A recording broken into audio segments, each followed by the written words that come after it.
சேலம் ஓமலூர் அடுத்த காமலாபுரம் பகுதியில் சேலம் விமான நிலையம் அமைந்துள்ளது.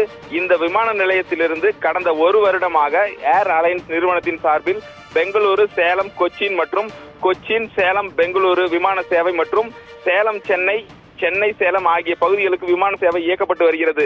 இந்த நிலையில் சேலத்திலிருந்து கொச்சின் செல்வதற்காக பயணிகள் டிக்கெட் வாங்கியிருந்தனர். ஒரு மாதத்திற்கு முன்பாகவே 3000 ரூபாய் செலுத்தி டிக்கெட் பதிவு செய்த அவர்கள் இன்று சேலம் விமான நிலையத்திற்கு வருகை புரிந்தனர்.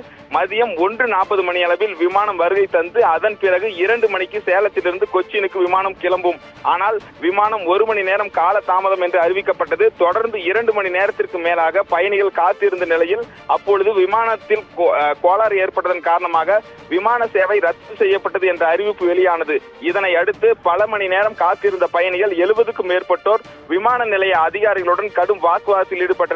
விமான சேவைக்கு செலுத்திய பணத்தை திரும்ப வழங்க வேண்டும் என்று கூறி வாக்குவாதத்தில் ஈடுபட்டதால் அங்கு பரபரப்பு நிலவியது. தொடர்ந்து அங்கு வந்த விமான நிலைய காவல்துறையினர் மற்றும் ஓமலூர் காவல்துறையினர் பயணிகளிடையே பேச்சுவார்த்தை நடத்தி வருகின்றனர். இதனால் சேலம் ஓமலூர் விமான நிலையம் பெரும் பரபரப்புடன் காணப்பட்டது. அதிகாரிகள் தரப்பில் தெரிவிக்கையில் பெங்களூரில் இருந்து வரக்கூடிய விமானம் இயந்திர கோளாறு காரணமாக அங்கிருந்து இயக்கப்படவில்லை என்று தெரிவித்தனர். அதே போலத்தான் கொச்சினில் இருந்து சேலம் வந்து அதன் பிறகு பெங்களூர் செல்லும் விமானமும் ரத்து செய்யப்பட்டது. இதனால் 70க்கும் மேற்பட்ட பயணிகள் காத்திருக்கும் நிலை உருவானது. ஒரே நேரத்தில் 2 விமானங்களும் ரத்து செய்யப்பட்டதால் ஏராளமான பயணிகள் அவதிக்குள்ளாகினர். தொடர்ந்து பணத்தை வழங்க விமான நிலையம் நிர்வாகம் உடனடியாக பணத்தை வழங்க வேண்டும் என்று கூறி அந்த பயணிகள் வாக்குவாதத்தில் ஈடுபட்டு வருவதால் விமான நிலையம் பெரும் பரபரப்புடன் காணப்படுகிறது. ரிதி.